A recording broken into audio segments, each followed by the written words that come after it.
Kita dari kelompok 3 akan melakukan podcast pada kali ini tentang ketimpangan struktural pada mata kuliah Sosiologi Pedesaan. Nah, di sini saya Nisrina Khairunisa dengan NIM I3401241105 sebagai MC pada kali ini. Nah, selanjutnya akan dipandu oleh Iza sebagai moderator. Oke, selanjutnya saya persilahkan kepada Iza. Halo teman-teman semuanya, balik lagi nih di Soltalk atau Sosiologi Pedesaan Talks dari kami, kelompok 3. Nah, pada kesempatan hari ini kita udah kedatangan nih teman-teman kita yang cerdas-cerdas. Di sini kita mau diskusi dan berpikir kritis nih tentang jurnal yang kita mau bahas. Oke, mungkin biar lebih akrab kita bisa kenalan dulu ya. Halo teman-teman semuanya, selamat pagi. Halo. Oke, mungkin teman-teman bisa kenalan dulu satu-satu. Siapa namanya? Oke, kenalin, nama aku Konita Fauzia dengan NIM I3401124108. Oke, halo, perkenalkan nama aku Hafiz Kisnawala dengan NIM I3401241133. Nama aku Handira Selamat dengan NIM I3401241047. Oke, salam kenal teman-teman semuanya. Biar lebih akrab, aku juga akan memperkenalkan diri nih di sini. Aku sebagai moderator yang akan memandu jalannya diskusi jurnal kita pada hari ini. Aku Fatia Izzatul Rahman dengan NIM I3401241026. Teman-teman gimana kabarnya hari ini? Baik? Baik Baik banget, Alhamdulillah. Ini kita santai aja di sini teman-teman. boleh. Oke, sip. Mungkin untuk dimulai ini kan kita tahu nih banyak banget ya permasalahan di desa. Dan beberapa juga sudah dikeluarkan dalam jurnal. Mungkin aku boleh tahu masing-masing dari teman-teman itu membahas jurnal judulnya apa gitu? Mungkin dari siapa dulu? Dari kawan itu mungkin. Oke, aku tadi baca jurnal yang ketiga, judulnya itu Lampu Kuning dari Desa. Jadi kenapa sih judulnya ini? Karena masih banyak permasalahan-permasalahan yang ada di desa. Nah, di sini ada beberapa masalah yang diangkat. Yang pertama itu ada ketimpangan ekonomi, yang kedua itu ada pengangguran yang tinggi. Jadi tingkat pengangguran di desa itu masih cukup banyak dan kualitas masyarakat di desa itu masih kurang memadai gitu kualitas hidupnya. Nah, di sini juga ada kayak penyimpangan data gitu loh antara data secara konkret sama data yang dari pemerintah gitu. Jadi ada manipulasi data antara pemerintah dan di lapangan gitu. Oke, kalau kita kamu bahas jurnal yang ketiga ya. Iya. Oke, mungkin Hafiz bisa bahas jurnal yang mana? Oke, kalau aku sendiri sebenarnya nggak beda-beda jauh nih dari Konita pembahasannya dan jurnalnya juga karena kebetulan I'm from England gitu ya. Yes, I'm from Stanford University. Jadi kayak jurnalnya in English gitu. Dan itu judulnya adalah Analysis of Spatial Inequality and Rural Development in the Supporting Region of Nusantara Capital City Indonesia. Yang dimana itu tuh membahas tentang ibu kota baru kita nih, yaitu ibu kota Nusantara. Iya, emang masih banyak gitu permasalahan di sekitar situ yang dimana kan itu kan banyak desa ya di sekitar IKN ini dan juga mulai dari aksesnya, akses layanan publik, distribusi ekonomi dan kualitas SDM banyak banget gitu permasalahan-permasalahan di sini. Oke, Hafiz from Stanford Iya. Oke, mungkin yang terakhir Sheila, apa yang dibahas di jurnal kamu? Oke, kalau jurnal aku bahas itu judulnya superhero, tapi bukan superhero yang Marvel, DC, bukan. Ini superhero-nya Indonesia. Di sini dari POV superhero-nya tuh ada 3, dari desa, data presisi, dan pemuda. Kalau di jurnal ini sih bahasannya sebenarnya sama aja ya sama teman-teman yang lainnya, kayak Komita atau Hafiz bahas lagi ke desa dan pembangunan. Tapi kalau di sini lebih fokus ke arah ketimpangan pembangunan desa. Oh, baik. Oke, berarti ini kita sudah satu visi ya teman-teman. Kita membahas tentang desa semua nih. Oke, mungkin kita bisa kupas lebih lanjut tentang desa ini. Oke nih teman-teman semua, berarti kita jurnal ini semua membahas tentang masalah-masalah yang ada di desa ya. Iya. Oke, setelah mengetahui akar permasalahannya, sejujurnya ya teman-teman, yang menjadi pertanyaan aku berikutnya adalah apa aja sih faktor-faktor yang mempengaruhi ketimpangan desa tersebut, yang menyebabkan masalah-masalah tersebut itu ada sebenarnya apa sih gitu. Mungkin dari dari aku ya, Iya, dari kalau untuk jawab pertanyaan dari Kak Riza ya, kalau berdasarkan artikel yang aku baca itu berawal dari paradigma sebenarnya, cara pandang terhadap desa, di mana desa ini masih dianggap sebagai objek dalam paradigma pembangunan. Habis itu macam dari paradigma, kalau dalam perencanaan pembangunannya itu masih kurang banget untuk menggunakan data presisi yang harusnya digunakan metode yang inklusif. Jadi nggak cuma kayak nanti kita bangun ini langsung direalisasikan. Enggak, karena seharusnya dalam perencanaan pembangunan wilayah itu harus menggunakan data-data mulai dari survei, wawancara dan sebagainya macam. Dan itu semua bakal berdampak kepada kayak perencanaan pembangunan yang kurang bisa terjaga, terus juga masyarakatnya yang tidak ikut diajak dalam pembangunan yang seharusnya ya pembangunan itu dilakukan atas dasar kebutuhan dari warganya sendiri gitu. Kalau dari aku itu sih. Oke, baik. Mungkin Hafiz, kalau dari jurnal kamu apa sih yang menjadi faktornya? Oke, because ini tuh kan tentang IKN-nya, Oke. dimana juga masih dalam proyek pembangunan ya sampai saat ini. Dan tentunya faktor-faktor penyebab dan dampaknya itu tentu berhubungan dengan hal itu juga. Yang dimana dari IKN ini sendiri, sejarah pembangunan itu kan dia memusat ke kota kan. Jadi mereka bikin kota baru yang dimana sebagai pengganti ibu kota kita Jakarta. Nah, dari pembangunan itu kayak kita sering melihat juga kan di berita-berita bahwasanya desa-desa di sekitar itu emang diabaikan gitu.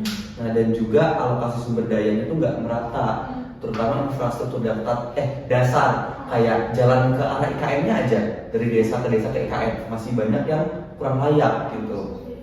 Dan juga tata kelola lokalnya masih lemah, terus biasnya ke desa itu kayak jauh banget lah, timpang banget. Dan juga tentunya kurangnya data spasial presisi dalam perencanaan pembangunan kotanya. Nah, data spasial presisi ini sendiri itu kayak data geografis gitu terkait dengan sekitar IKN ini yang memang kurang direncanakan gitu. Nah, dari penyebab tadi itu tentunya ada dampaknya kan ya. Nah, itu berdampak juga dengan desa dengan fasilitas minim yang terjebak di luar IKN ini, yang dimana itu menjadi lingkaran kemiskinan dan keterbelakangan gitu. Dan akhirnya kualitas hidup mereka pada menurun, dan juga itu juga menjadikan masyarakat sekitar itu mendapatkan ketidakadilan sosial. So complicated itu ya ternyata ya. Complicated. Mungkin Penyebab utama dari artikel yang aku baca itu yang pertama ada COVID-19. Jadi pas COVID-19 itu di desa banyak banget masyarakat desa yang ekonominya itu menurun, banyak warung kecil itu tutup, terus juga lapangan kerja berkurang. Terus yang kedua itu ada kebijakan dari pemerintahan yang kurang ketat. Nah, di sini tuh belum ada rencana dari pemerintahannya itu sendiri untuk mengembangkan potensi dari desa ini gitu loh. Terus juga yang ketiga ada ketimpangan akses modal. Jadi hanya segelintir orang yang punya modal untuk mencukupi kebutuhan hidupnya dari masa COVID tadi. Terus juga yang keempat itu ada lapangan pekerjaan itu kurang gitu loh. Terus juga kayak di desa kan biasanya ada sektor-sektor pariwisata gitu kan. Nah, di situ sektor-sektor pariwisata itu saat masa COVID menurun, tutup, sehingga menyebabkan banyak orang-orang yang nganggur. Terus dari situ juga pengangguran jadi naik. Terus ada dana desa yang kurang optimal. Jadi di sini dana desa digunakan oleh pemerintahan desa setempat itu masih kurang optimal dari pembangunan infrastruktur, jalan dan lain-lainnya. oke. Berarti memang ketiganya ini dari jurnal semuanya ini sangat-sangat komplikated ya permasalahan di desa itu ya. Oke teman-teman, setelah kita ngomongin serius-serius nih ya, sebelum lanjut, aku sebenarnya punya random question gitu ya. Apa itu? Teman-teman lebih prefer minggu-minggu atau mahi-mahi? Itu apa ya? Oke. Kalau aku mungkin mihu-mihu ya. What is that? Foreigner. In America we don't have. Aku sih lebih daripada miru-miru atau mahi-mahi majuin pedesaan Indonesia.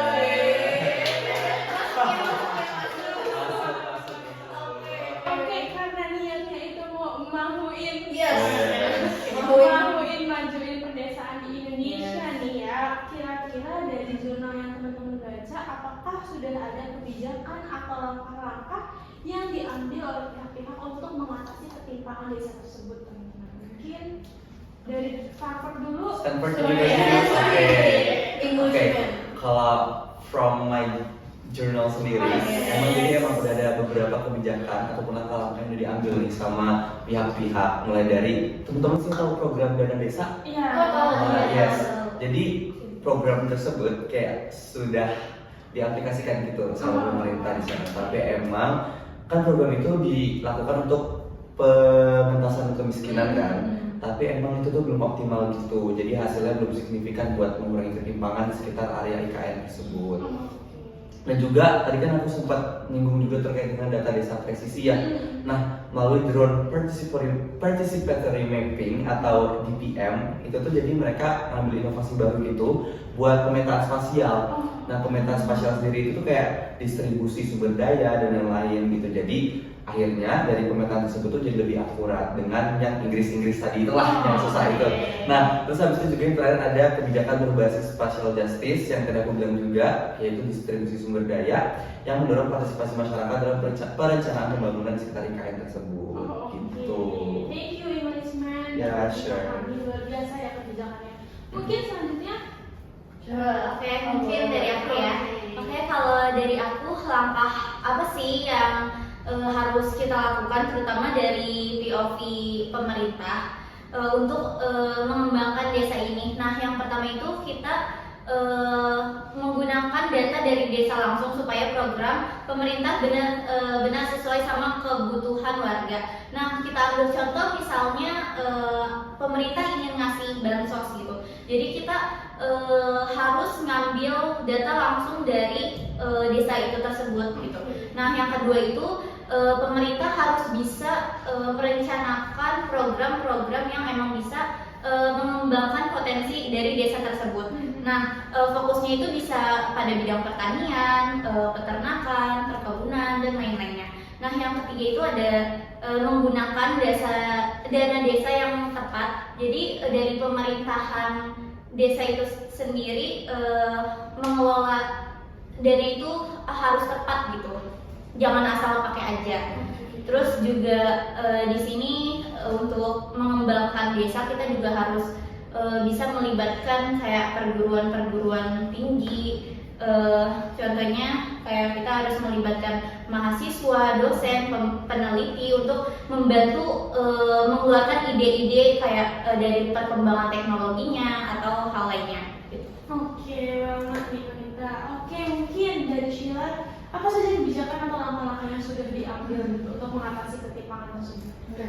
Tadi kan sempat disinggung soal partisipatif ya dari Akonet dan Kamis juga, dan benar sih yang aku baca di jurnal ini pun dia balik lagi bahas ke partisipatif.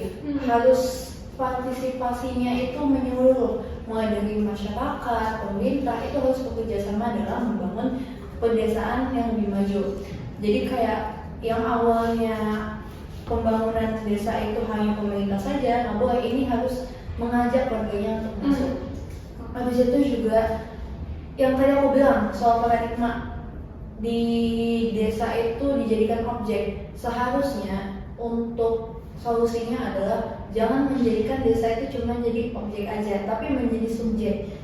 Karena itu bakal ngaruh banget gimana cara suatu pihak, bukan hanya pemerintah, bukan hanya warga, dalam menganalisis mungkin ya kebutuhan yang ada di desa tersebut. Selanjutnya tadi juga Kak Hafiz sempat nyinggung soal yang data presisi ya. Aku juga mau nambahin kalau dari jurnal aku baca itu pembangunan yang berbasis data presisi itu harus dilakukan karena agar baik lagi kita tahu yang mana pembangunan yang harus dilakukan untuk memenuhi kebutuhan desa. Itu sih. Oke, seperti itu ya. Berarti dari setiap permasalahan itu sudah ada langkah-langkah dan sudah ada kebijakannya tersendiri ya teman-teman. Iya.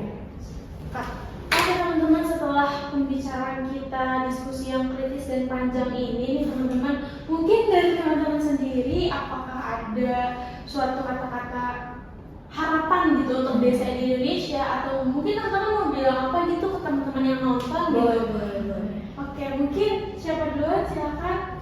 Oke, mungkin dari aku dulu ya. Mungkin harapan untuk desa sederhana, yaitu desa memiliki kesempatan yang sama untuk maju.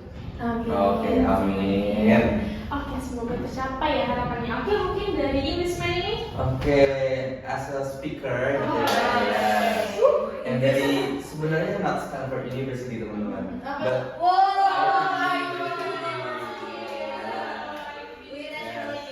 betul. Jadi sebenarnya di sini saya coba berharap dan mengajak juga buat teman-teman semua yang nonton podcast today hari ini. Jadi kita semua tuh semoga nggak hanya jadi pendengar yang pasif aja gitu. Kita tuh harus bisa aktif berperan. Kita harus bisa terus bawa desa kita ini di Indonesia, apalagi kita from FEMA. Yes. Kita harus memajukan pembangunan desa kita dan juga agar seluruh masyarakat di desa-desa juga bisa merasakan nih kesetaraan yang sama dengan kita. Mungkin sekarang kita bisa berkuliah di sini, bisa melakukan semua, dan semoga semua orang bisa merasakan kesetaraan yang sama. Aku yang bagus banget ya teman-teman ya. Oke, mungkin Sheila sebagai penutup. Penutupnya bagus dong ya. Iya. Oke. Tadi ada tanya mihu-mihu apa mani-mani. Iya. Aku pilihnya mahu kan. Itu teman-teman, ayo kita jadi tim mahu-mahu buat mau majuin pedesaan di Indonesia.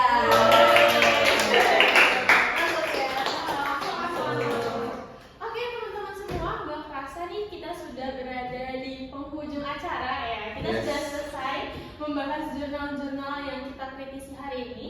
Terima kasih teman-teman sudah mau mendengarkan podcast kami. Sebelumnya aku Fatiza, Aku Vanita. Aku Hafiz. Dan aku Sheila. kami pamit undur diri.